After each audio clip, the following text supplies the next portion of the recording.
Tuhan ya Bapa, kami sungguh ingin belajar mencintai-Mu. Kami sungguh ingin semakin mengenal pribadi Yesus Kristus, Sang Juru Selamat bagi hidup kami. Bapa ya Tuhan, dalam kesempatan ini kami mohon hikmat dan kebijaksanaan-Mu Tuhan yang datang dari-Mu untuk memberkati kami melalui firman-Mu yang akan disampaikan hamba-Mu ini. Kiranya apa yang kami renungkan pada hari ini boleh membuat kami semakin mengenal pribadi Yesus Kristus, boleh semakin mengenal pribadi Allah yang Maha Kuasa. Kiranya melalui pengenalan ini kami semakin mengasihi dan mencintai-Mu lebih sungguh lagi. Terima kasih Tuhan Yesus Kristus, hanya dalam nama-Mu kami ucapkan syukur dan doa kami. Amin. Oke, selamat malam teman-teman semuanya. Saya mau mengajak teman-teman ya untuk ingat sedikit akan masa lalu kita ya. Saya yakin di masa lalu ada sesuatu yang pernah kita perjuangkan ya. Mungkin kalau Alfred masih sekolah, mungkin ya di masa-masa kecil ada sesuatu hal yang berat yang pernah kita alami ya, yang kita perjuangkan, yang mungkin diajarkan oleh orang tua kita ataupun guru-guru kita. Ya, coba kita ingat, ada nggak satu hal atau beberapa hal di dalam hidup kita, ya kayaknya itu susah banget, tapi itu orang tua atau guru kita tuh mungkin dalam tanda petik memaksa kita untuk bisa melakukan itu atau harus bisa itu. Ya, tetapi yang saat ini kita bisa syukuri. Nah, ada nggak teman-teman? Ya, satu hal, teladankah atau sikap atau pengetahuan yang dulu dipaksakan dalam tanda petik oleh orang tua atau guru kita supaya kita bisa, dan saat ini kita baru bisa bersyukur. Untung saya dulu dipaksa. Teman-teman, saya sendiri punya kisah ya. Dulu di sekolah saya itu guru bahasa Inggrisnya tuh unik sekali ya. Dia memberikan pengajaran itu levelnya super tinggi. Karena dulu lagi hot-hotnya namanya sekolah berstandar internasional, SBI di zaman saya tuh.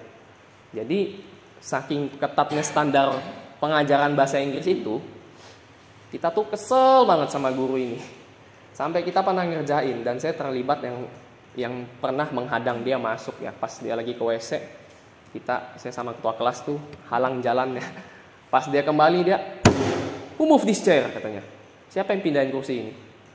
Satu kelas diam dong. Nggak ada yang berani jawab. Ya, sampai dia tanya siapapun ya, murid-murid cewek yang paling dekat dengan kursi, dengan ketua kelas ya, nggak ada yang jawab gitu.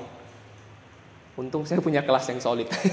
Nggak ada yang kompak ya kita semua ya, tapi saking kita nggak sukanya sama guru ini ya, dan ya begitu susahnya bahasa Inggris itu, kita sampai sebegitunya.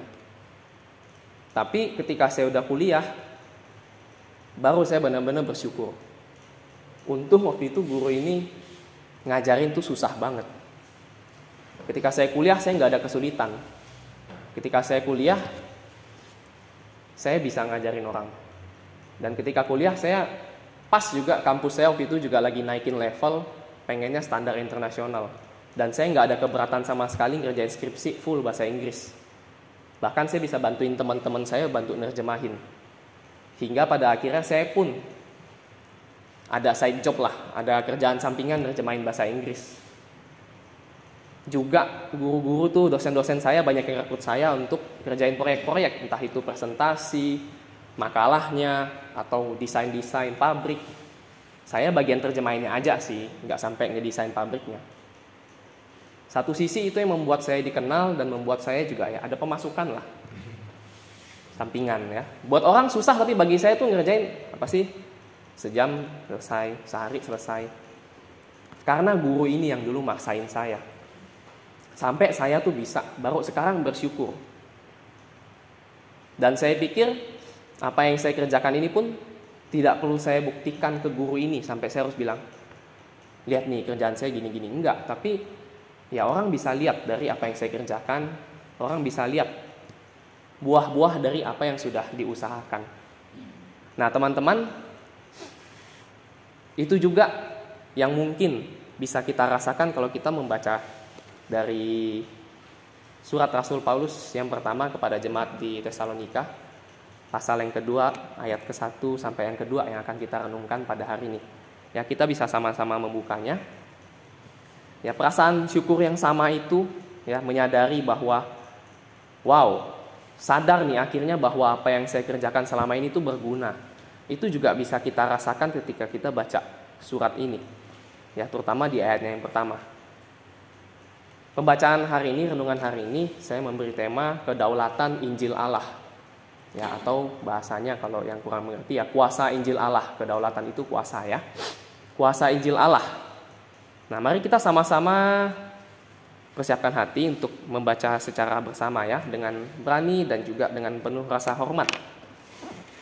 1 Tesalonika pasal 2 ayat yang pertama sampai yang kedua. LAI memberikan judul pelayanan Paulus di Tesalonika. Mari kita baca bersama.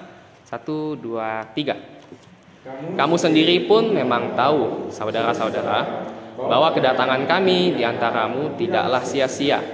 Tapi sungguh pun kami sebelumnya, seperti kamu tahu, telah dianiaya dan dihina di Filipi. Namun dengan pertolongan Allah kita, kami beroleh keberanian untuk memberitakan Injil Allah pada kamu dalam perjuangan yang berat. Demikian pembacaan firman Tuhan. Berbahagialah kita bagi yang mendengar dan juga melakukannya. Nah, teman-teman, sebenarnya dari cerita tadi dan juga dari pembacaan singkat ini kita bisa lihat garis besar dari surat Rasul Paulus di pasal yang kedua ini. Itu sederhana sekali ya, pengen menjelaskan kondisi jemaat Tesalonika itu yang sudah sadar dan bisa bersyukur bahwa mereka itu sudah memilih jalan yang benar. Dan di sini Rasul Paulus itu isi ya, pasal kedua ini ya memberikan penguatan kepada jemaat di Tesalonika supaya mereka bisa tenang dan tetap berjuang dalam penganiayaan yang menimpa mereka. Dan itu semua dikerjakan oleh pertolongan Allah ya, kuasa dari Allah itu sendiri yang memampukan mereka. Secara sederhana kita bisa lihat itu ya. Dan secara konflik sebenarnya di pasal kedua ini belum terlalu kelihatan. Ya. Secara konflik kita belum bisa melihat secara jelas ada permasalahan apa ya di dalam sini, karena isinya banyak tentang sukacita dan juga penguatan kepada jemaat di situ. Ya, tapi berarti kita bisa tahu bahwa ya mereka tuh mengalami penganiayaan, mengalami penyiksaan sehingga harus dikuatkan. Mungkin nanti di pasal-pasal selanjutnya, terutama di pasal 4 mulai kelihatan tuh ada konflik bagaimana Rasul Paulus mulai memberi nasihatan tentang kehidupan seksual, tentang kehidupan berelasi antar sesama. Ya, tetapi itu bahasan nanti tentunya. Nah, teman-teman, tadi seperti yang kita bisa lihat ya, itu garis besar di pasal 2. Nah, secara spesifik pada hari ini saya ingin mengajak teman-teman untuk belajar 2 poin ya dari pembacaan kita tadi. Poin pertama adalah betapa besarnya kuasa Injil Allah. Ya, kita mau belajar bagaimana luar biasanya sih kuasa Injil Allah itu dalam hidup kita, dalam mengubahkan kehidupan kita dan orang lain. Ya, seperti yang kita pahami tadi, ya, kita sudah belajar dari pembacaan ini kita bisa melihat bahwa jemaat Tesalonika itu imannya bisa dibilang sudah sangat dewasa. Karena mereka punya kesadaran, mereka sudah tahu. Kamu sendiri pun memang tahu bahwa kedatangan Paulus dan rekan-rekannya itu nggak sia-sia. Artinya apa? Mereka punya kesadaran Injil yang dibawa itu benar-benar menyelamatkan hidup, perkara yang sangat penting bagi mereka. Bagi kita di masa kini mungkin sulit ya. Sulit dalam artian kalau di masa dulu sih, ya namanya iman itu sangat-sangat penting sekali, itu maksudnya kelihatan banget. Kalau kamu salah beriman tuh bisa bahaya. Bahkan di zaman perjanjian lama itu, kebetulan sih saya lagi baca Imamat jadi masih cukup hafal ya. Imamat pasal 10 itu bahkan anak-anak Harun aja tuh bisa mati gosong loh. Nadab dan Abihu ya. Cuman karena dia salah, tidak sesuai dengan aturannya Tuhan. Kamu harusnya nyalain begini. Mereka salah tuh, salah kecil mungkin sebenarnya ya. Kalau kita mau bilang di masa sekarang tuh cukup kecil. Menyimpang dikit aja. Api yang tidak sesuai katanya. Tak tahu, udah gosong. Anak-anaknya Harun tuh, anak-anaknya yang sudah ditentukan untuk jadi imam-imam di depan. Kalau masa sekarang mungkin ya Mr. Timothy bawa Alfred ke depan, makan Oreo, lompat-lompat, jingkrak-jingkrak di altar, mungkin paling mentok kena marah Pak Apin kan. Nggak ada yang kesambar petir tiba-tiba kita besok mesti nyapu, ini apaan ya kok hitam-hitam, bau gosong, nggak ada kan? Karena agak beda zamannya ya. Zaman sekarang udah nggak ada tuh hukuman Allah yang langsung jeder kelihatan gitu. Wah itu kena murka Tuhan tuh, tiba-tiba kesambar api. Karena kita melakukan kesalahan-kesalahan yang menyimpang ya sedikit lah istilahnya. Nah tapi ya jemaat-jemaat di Tesalonika itu dengan iman yang dewasa paham bahwa wow, jalan yang mereka pilih ini memang sudah benar. Nah lalu yang mau dibahas apanya? Kita mau melihat luar biasanya tuh di mana Injil Allah itu. Sebenarnya di pembahasan-pembahasan minggu lalu kita sudah cukup belajar. Ya, di pasal 1 kita udah belajar loh bahwa mereka itu pelayanannya Paulus di sana tuh cuma 3 minggu ya, atau 3 sabat di sana. Waktu yang sangat singkat sekali. Liburannya itu nggak berasa, 3 minggu tuh lewat begitu aja. Ya, tetapi lebih dari itu teman-teman, saya mengajak kita untuk lebih mengerti profil dari jemaat di Tesalonika ini, sehingga kita bisa melihat betapa luar biasanya kuasa Injil Allah. Selain dalam waktu yang sempit, kita bisa tahu bahwa di Tesalonika ini sebenarnya ada campuran ya, ada kumpulan orang Yahudi, juga ada kumpulan orang bilangnya Yunani ya, non Yahudi lah, Gentiles itu. Ya, dari pasal 2 ayat yang ke-14 kita bisa melihat hal itu ya, bahwa sebab kamu saudara-saudara telah menjadi penurut jemaat Allah di Yudea, jemaat-jemaat di dalam Kristus Yesus, karena kamu juga telah menderita dari teman-teman sebangsamu segala sesuatu yang mereka derita dari orang-orang Yahudi. Ini tuh menjadi salah satu kata kunci bahwa Paulus ini sedang berbicara kepada jemaat Tesalonika yang juga adalah beberapa di antaranya orang Yahudi. Karena di sini jelas sekali teman-teman sebangsamu. Berarti jemaatnya di Tesalonika itu juga ada orang Yahudi. Walaupun penafsir berkata sebagian besar sih ya, mereka itu banyakkan orang Yunani atau non-Yahudi. Tetapi hal itu sangat jelas kalau kita mau belajar juga kondisi geografis di Tesalonika. Tesalonika itu adalah sebuah kota yang letaknya dekat sekali dengan Gunung Olympus.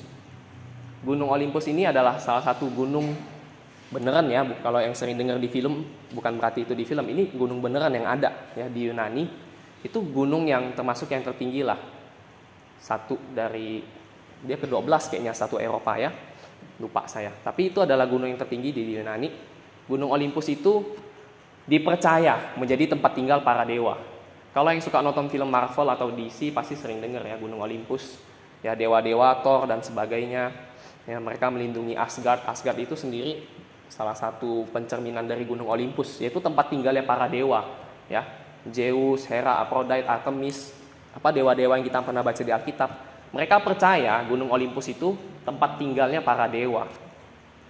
Jadi kita bisa bayangkan itu tuh bisa dibilang pusat tempat berhala kali, karena itu sentralnya tempat orang-orang berkumpul di situ untuk yang percaya kepada dewa-dewa tersebut. Maka kita bisa lihat bagaimana luar biasanya isi dari jemaat Tesalonika ini. Ada orang-orang Yahudi yang punya paham bersunat dan tidak bersunat. Ada mereka yang benar-benar tinggal dekat loh sama tempat tinggal dewa di situ loh katanya. Mereka tinggal di situ. Dan saya yakin ya mereka akan terpengaruh secara budaya, turun-temurun, mitos-mitos Yunani ya mereka pasti menghidupi itu. Mereka pasti ya menyembah berhala dan mereka pasti percaya akan berkat-berkat dari dewa tersebut. Dan bahkan menurut sejarah juga Tesalonika ini termasuk kota yang sangat kaya. Dia merupakan kota di jalur dagang, di tepi laut juga. Perdagangannya pasti oke sekali, punya hasil laut juga. Dan bahkan pada masanya dia terkenal sebagai kota pembuat koin pada masa itu untuk pembayaran. Nah saudara-saudara, dari segala informasi yang kita punya ini, dengan waktu penginjalan yang sangat singkat, profil orang-orang di sana, kita bisa membayangkan luar biasanya kerja Allah di dalam perubahan hidup orang. Jemaat Tesalonika dalam waktu singkat bisa diubahkan, dan bahkan diubahkannya itu ya bukan sekedar maksudnya ya, saya udah berubah loh, KTP saya berubah gitu ya.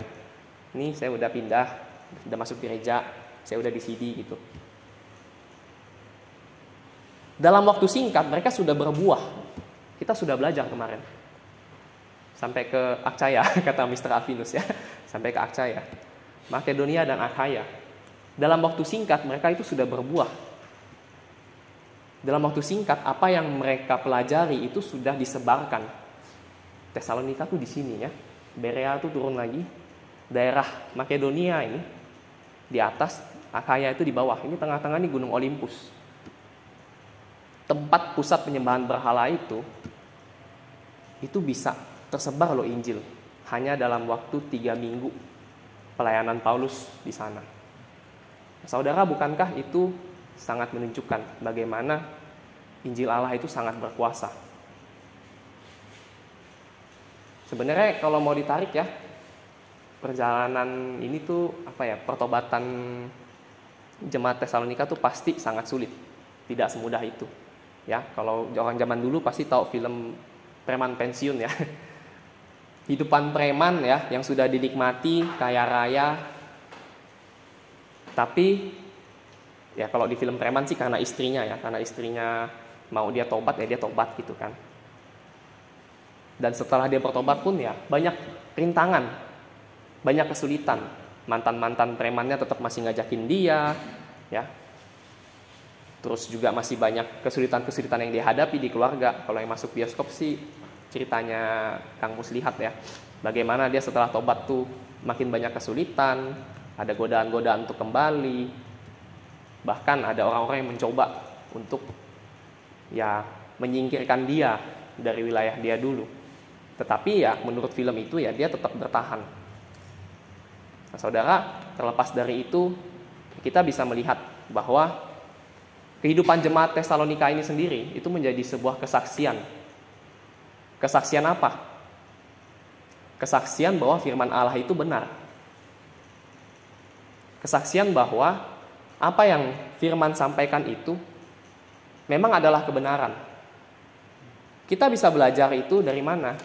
Kalau kita mau ingat perumpamaan tentang penabur yang terdapat di Markus pasal 4 ayat 3 sampai 9, kita bisa belajar dari situ. Bahwa ada benih yang dibawa dari penabur jatuh. Ada yang di jalanan, ada yang di tanah kering, ada yang di semak belukar, dan ada yang di tanah yang baik. Nah, kita tahu 3 tempat itu semuanya sebenarnya adalah juga penggambaran ya dari kondisi kehidupan. Tidak ada yang tumbuh dengan baik. Yang tumbuh dengan baik adalah jelas dong yang di tanah yang baik. Dan bahkan ditutup dengan ayat ke-9 itu, baiklah siapa yang punya telinga mendengar. Nah, teman-teman, sesederhana itu sebenarnya. Tanah yang baik itu adalah ya sebenarnya semuanya, semua tempat itu tanah yang baik. Karena siapa yang punya telinga atau yang mendengar firman. Walaupun kita nggak mau bilang ya mendengar itu harus punya telinga, kan kasihan nanti masa orang tuli nggak bisa dengar firman. Ya mendengar ini tentu punya makna harafiah dan juga makna tersiratnya ya. Bagaimana mendengar itu ya kita bisa lihat dari teladan hidup ya kan, keseharian kita. Tapi sebenarnya kita harus bisa menanggapi bahwa semua ini ladang bagi kita. Mau nggak kita kerjain? Dalam konteks penginjilan sebenarnya ini sedikit menyindir kita. Kadangkala kita itu dalam menyampaikan firman mungkin takut, mungkin malu, mungkin nggak pede, mungkin nggak berani, bahkan mungkin menganggap sepele. Aduh, kayaknya dia nggak ngerti. Aduh, orang kayak gini sulit diomongin. Aduh, anak ini batu susah dikasih tahu. Padahal tanah yang baik itu ya sebenarnya siapa yang punya telinga cukup itu saja. Siapa yang bisa mendengar, siapa yang bisa melihat dan merasakan dari kata-kata maupun tindakan teladan kita dalam kehidupan orang tersebut. Ya itu sedikit dalam konteks penginjilan ya, tetapi kembali ke konteks kita bahwa kuasa Injil Allah yang luar biasa itulah yang berkuasa. Ya, saya mau ngajak teman-teman untuk melihat kembali janji Tuhan yang telah disiapkan ya, dinubuatkan dari lama-lama hari itu di Yesaya pasal ke-55. Ya, bagi anak-anak STT ini kan sebenarnya ayat wajib ya. Yesaya pasal 55 ayat 8 sampai 9 itu wajib.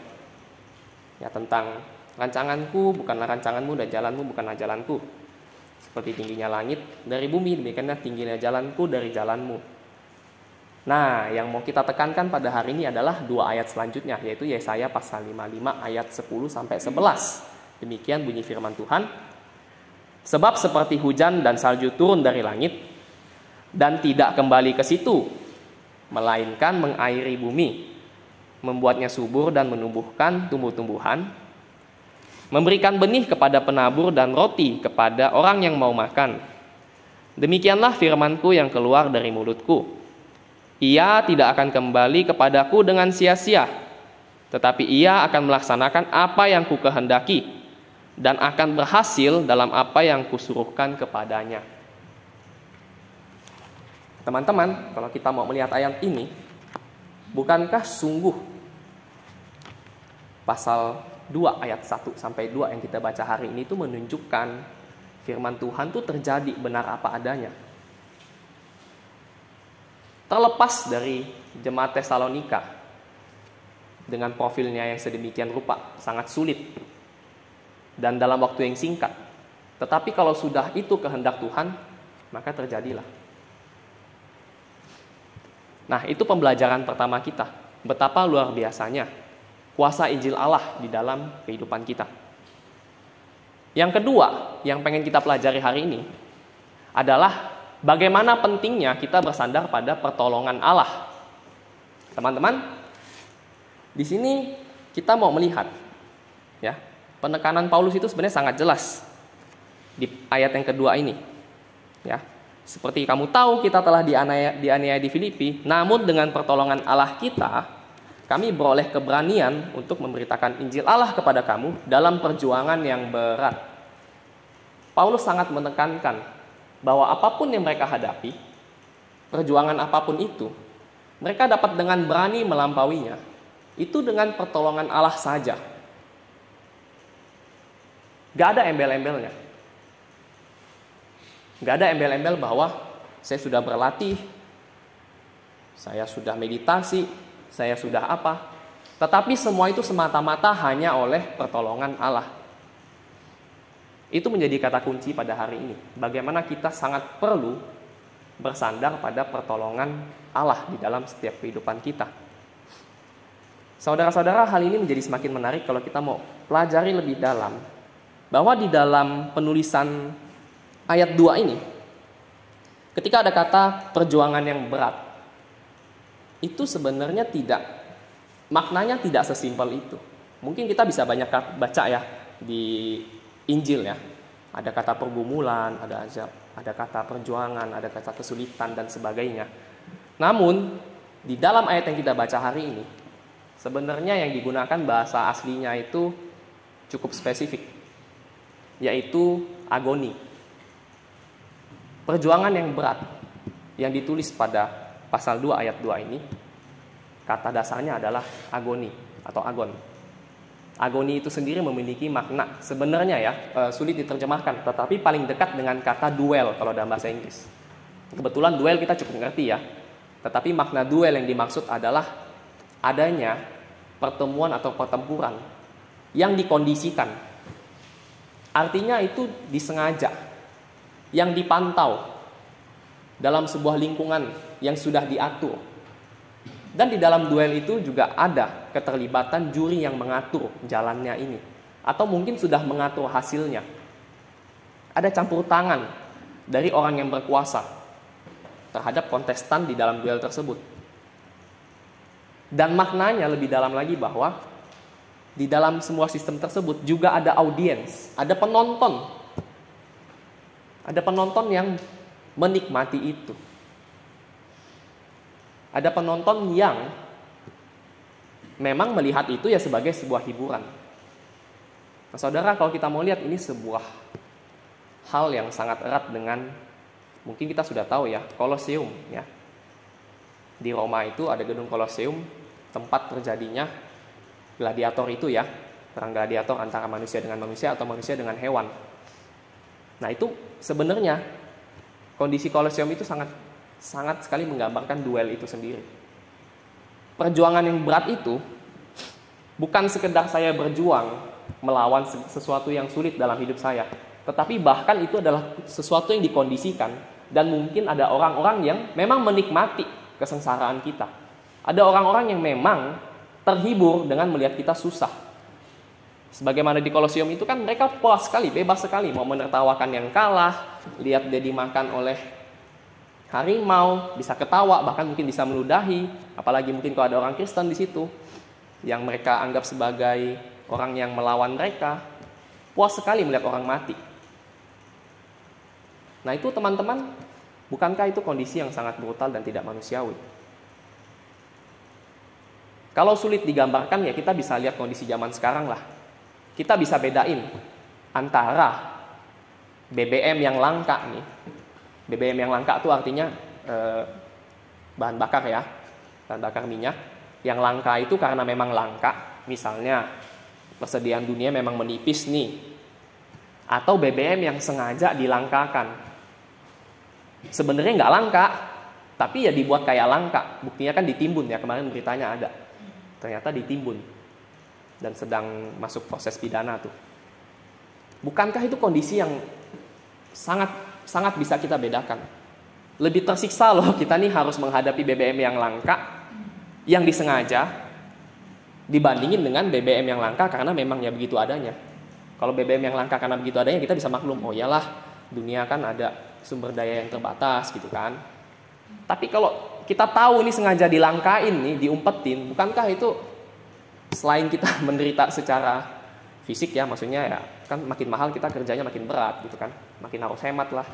Tapi bukannya secara mental kita juga stres gitu loh menghadapi pemerintah yang begitu. Atau mungkin seperti kata Pak Hendik minggu lalu ya dalam doanya, kita nih yang sekolah Kristen dengan embel-embel Kristen itu ya semakin banyak goncangan, semakin banyak gangguan. Entah itu yang disampaikan melalui orang luar, apakah orang tua murid, ataukah di dalam internal sendiri, satu sama lain antar guru. Bukankah kita bisa melihat ada kuasa-kuasa yang mungkin mengontrol kita dalam hal itu? Apakah ada roh jahat, kuasa iblis dalam hal tersebut? Saya yakini ada. Dan kita amini, karena itu firman Tuhan sendiri. Efesus pasal 6 ayat ke-12 berkata demikian. Sebab lawan kita bukanlah darah atau daging. Darah atau daging itu manusia ya. Tetapi melawan pemerintah-pemerintah, penguasa-penguasa, penghulu-penghulu dunia yang jahat, dan juga roh-roh di udara. Saudara-saudara, sebagai orang yang imannya sudah dewasa kita ini, sebenarnya di luar dari pergumulan pribadi, memang ada kuasa yang mengontrol dunia ini. Jangan salah. Pemerintah-pemerintah yang kita rasa kebijakannya sangat tidak mensejahterakan rakyat gitu, sampai kita muak pengen tinggal di Indonesia gitu ya. Pengennya kalau bisa udah habis cukup duit pergi kemana gitu ya, ke New Zealand kayak ke Singapura, kemana yang agak damai sejahtera gitu kan. Sehingga membuat panggilan kita rasanya tuh jadi galau. Aduh, saya harus jadi guru di sini tapi susah gitu kan. Tapi mau keluar juga nggak bisa bahasa Inggris misalnya. Tapi kadang ada sesuatu hal demikian ya. Itu memang ada kuasa iblis yang bekerja di sana. Karena kita nih dalam perjuangan yang berat ini, ada kuasa-kuasa di luar kita. Ada memang penghulu-penghulu dunia. Ada memang roh-roh di udara yang nggak kelihatan. Dia mengontrol, ya, mencoba menggoncang iman kita. Itulah perjuangan berat yang dimaksud oleh Paulus. Dan kata agoni ini muncul hanya 6 kali dalam Injil. Salah satunya ini. Yang lainnya ada di Kolose, di Filipi, 1-2 Timotius. Nah itu artinya ya pergumulan, pertandingan ya. Mengakhiri pertandingan ini dengan baik. Pertandingan yang dimaksud ini sama, agoni. Bukan sekedar pertandingan hidup, pergumulan biasa. Tapi memang duel yang sangat berat. Perjuangan mental, batin, dan fisik. Dan ada berita, mau bilang baik juga nggak baik, buruk juga nggak buruk ya. Ada berita lainnya, bahwa dalam Ibrani pasal 12 ayat pertama itu sendiri, kata agoni itu pun digunakan loh. Dan itu Paulus menyampaikan bahwa pertandingan ini, agoni ini, itu diwajibkan bagi kita loh. Ya, di Ibrani pasal 12 ayat pertama, nasihat supaya bertekun dalam iman. Karena kita mempunyai banyak saksi, bagaikan awan yang mengelilingi kita, marilah kita menanggalkan semua beban dan dosa yang begitu merintangi kita, dan berlomba dengan tekun dalam perlombaan agoni yang diwajibkan bagi kita. Nah, teman-teman, penderitaan Paulus, agoni ini bukan cuma perlombaan loh ya, bukan cuma berlomba melakukan yang baik. Tapi berjuang dalam agoni ini itu diwajibkan bagi kita loh. Entah mau bilang berita baik apa berita buruk ya. Berita baik ya kalau kita laksanakan ya kita akan menerima hadiahnya. Berita buruknya ya siap-siap lah. Kita memang harus kuat mental. Tapi yang mau saya sampaikan apa teman-teman? Bahwa Paulus sendiri pengen menekankan segala kesulitan ini memang manusia nggak kuat. Memang manusia tuh nggak kuat. Dalam Kisah Para Rasul pasal 20 ayat 23-24 yang pada hari Minggu juga dibacakan oleh pendeta Evian, kalau teman-teman masih ingat, yaitu juga berbicara bagaimana sebenarnya Roh Kudus itu sudah ngasih tahu bahwa Paulus akan merasakan penderitaan yang berat. Ya cuman minggu lalu pada hari Minggu ya pendeta Evian bahwa itu dalam konteks kesetiaan ya. Tapi pada hari ini kita mau lihat bahwa pada ayat 23, selain daripada yang dinyatakan Roh Kudus dari kota ke kota kepadaku, bahwa penjara dan sengsara menunggu aku. Tetapi aku tidak menghiraukan nyawaku sedikit pun, asal saja aku dapat mencapai garis akhir dan menyelesaikan pelayanan yang ditugaskan oleh Tuhan Yesus kepadaku untuk memberi kesaksian tentang Injil kasih karunia Allah. Teman-teman, ayat yang sama yang sudah kita dengar ini kita mau coba lihat dalam konteks bersandar pada pertolongan Allah. Bagaimana ya manusia itu bisa secara fisik sudah tersiksa. Kita tahu ya sudah dijelaskan dari minggu lalu, fisik itu sudah tersiksa. Dan secara mental tentu makin tersiksa. Ibaratnya kita udah tahu nih, Paulus kan udah tahu nih, pasti penjara dan siksaan menanti aku. Ibaratnya udah ada yang bacain masa depan nih. Saya kalau ke Kalam Kudus nih, bakal belajar Mandarin ya nggak Alfred? Bakal belajar Mandarin yang saya nggak bisa sama sekali. Udah dikasih tahu, mau nggak kamu ke situ? Kamu kan nggak bisa Mandarin. Lalu ke Kalam Kudus nih, udah dikasih tahu kamu, nanti kamu belajar Mandarin loh. Nanti asrama tidur jam 9 loh, HP disita, nggak ada wifi, hayo lo, mau nggak? Saudara, biasanya kalau udah tahu itu lebih susah dibanding kita nggak tahu apa-apa. Yuk ke Kalam Kudus yuk, asik loh. Begitu nyampe, deng, baru kaget. Biasanya kalau kita udah tahu di awal, kita masih bisa. Kayaknya cari pilihan lain. Susah nih mau jalanin. Akan lebih berat. Tentu hal itu menunjukkan betapa pentingnya kita bersandar pada pertolongan Allah semata. Namun dengan pertolongan Allah kita, kami beroleh keberanian untuk memberitakan Injil Allah kepada kamu dalam perjuangan yang berat. Ayat ini benar-benar menunjukkan kepada kita bahwa kita ini sangat harus bergantung pada pertolongan Allah. Tapi di satu sisi yang lain juga sangat menunjukkan kepada kita bahwa firman Allah itu bukan cuma kata-kata. Bukan sekedar kata-kata belaka. Berapa minggu lalu saya jelaskan di pasal yang pertama ayat kelima. Ya. Sebab Injil yang kami beritakan bukan disampaikan kepada kamu dengan kata-kata saja, tetapi juga dengan kekuatan oleh Roh Kudus dan dengan suatu kepastian yang kokoh. Suatu kepastian yang kokoh itu bahasa Inggrisnya conviction. Conviction itu sering digunakan dalam dunia hukum untuk menyatakan kamu bersalah. Convict itu untuk menyatakan bersalah. Kok diterjemahin sebagai suatu kepastian yang kokoh ya? Teman-teman, bagi saya ini sebuah pernyataan yang sangat-sangat sangat kuat, sangat deklaratif bagaimana keadilan Allah itu sungguh nyata. Kita bisa lihat ya, mereka mendapat kepastian dari ayat berapa? Ya ayat sebelumnya. Di Tesalonika pasal 1 ayat 9 ya, sudah ditulis bahwa sebab mereka sendiri bercerita tentang kami bagaimana kamu sambut dan bagaimana kamu berbalik dari berhala-hala kepada Allah untuk melayani Allah yang hidup dengan benar dan yang hidup yang benar, dan untuk menantikan kedatangannya, yaitu kedatangan anaknya dari surga yang telah dibangkitkannya dari antara orang mati, yaitu Yesus yang menyelamatkan kita dari murka yang akan datang. Mereka sudah tahu kita akan diselamatkan. Kepastiannya di mana? Kepastiannya kita bisa lihat di ayat di bawah-bawahnya ya, nanti di ayat ke-16.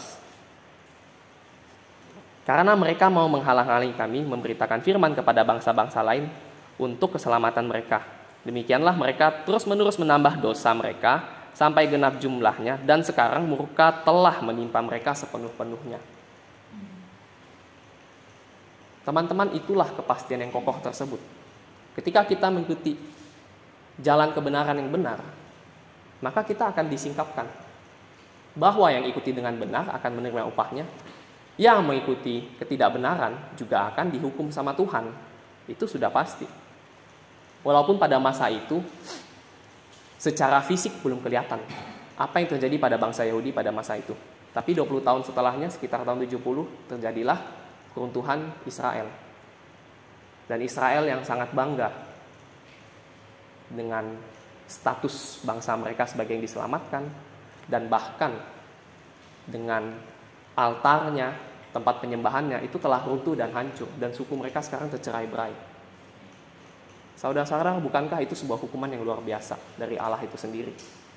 Ketika ada orang yang menolak kebenaran dari Injil Allah tersebut. Teman-teman, biarlah dua pembelajaran ya. 2 poin tadi mengingatkan kita. Yang pertama, kita telah belajar bagaimana adanya kuasa Injil Allah dalam hidup kita. Dan yang kedua adalah bagaimana pentingnya kita bersandar pada kuasa Allah. Itu benar-benar pengen kita renungkan hari ini, pengen kita pelajari baik-baik. Dan ini menjadi sebuah penguatan bagi setiap dari kita. Amanat dari pembelajaran firman kita pada hari ini sebenarnya sederhana sekali. Ingin menyampaikan bahwa dalam setiap kehidupan kita akan menghadapi setiap kesulitan yang ada. Perjuangan yang berat itu pasti ada. Tetapi dengan kuasa Injil Allah dan dengan pertolongannya, kita itu pasti akan mampu melaluinya. Bagaimana kita mengaplikasikan pembelajaran hari ini pada hidup kita sehari-hari? Teman-teman, dari pembacaan ayat tadi, saya mengajak kita semua untuk kembali seperti jemaat Tesalonika, untuk punya kesadaran seutuhnya.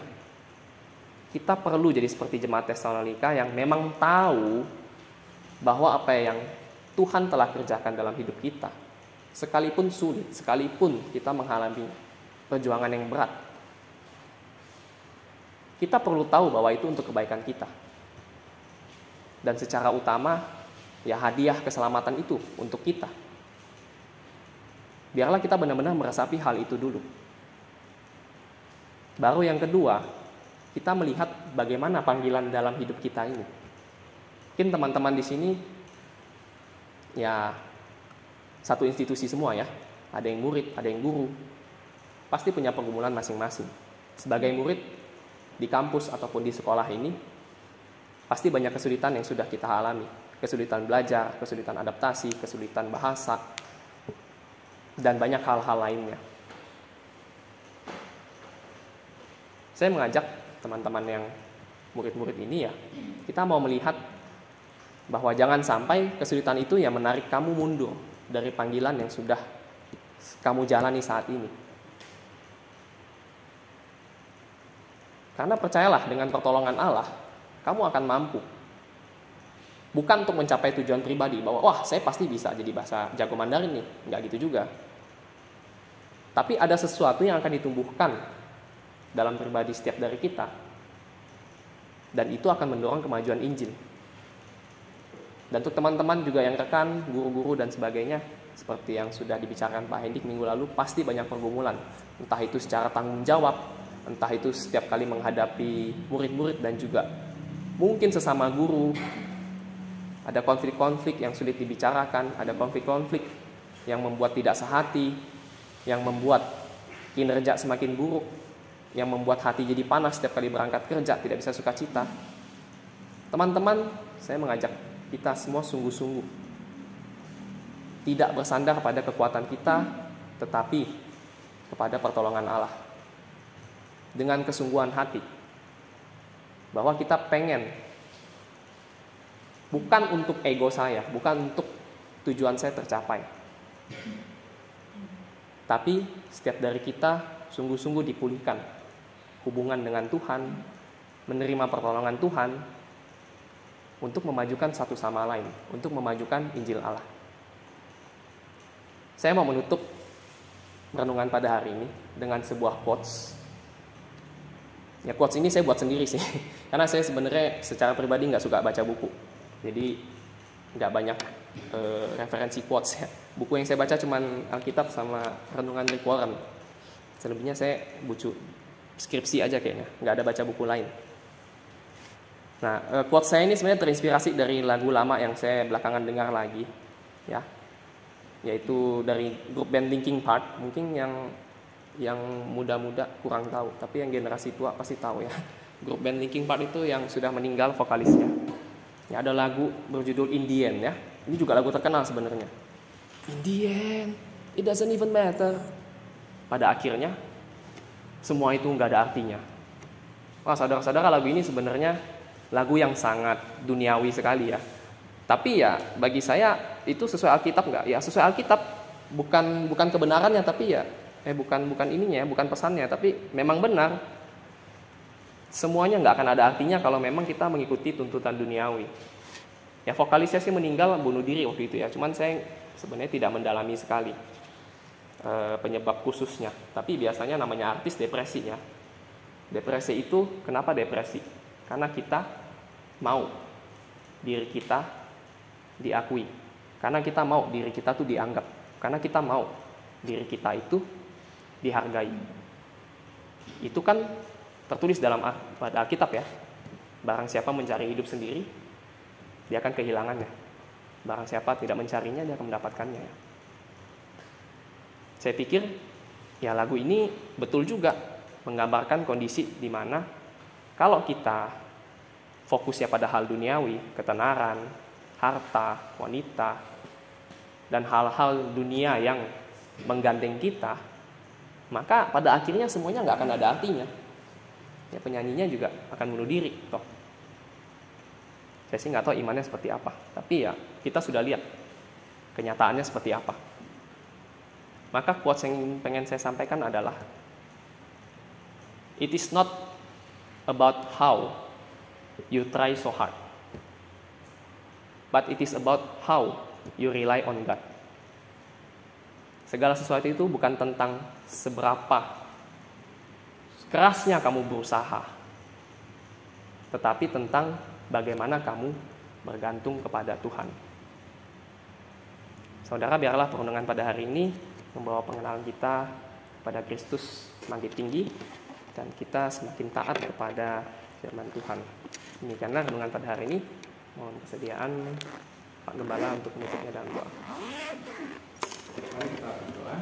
Terima kasih Tuhan untuk firman Tuhan yang begitu kuat, berbicara kepadamu, berbicara kepada kami semua, untuk menasihati kami, mengingatkan kami bahwa kuasa Allah, Injil Allah itu berkuasa, bekerja melalui siapa saja sesuai dengan kedaulatan Allah.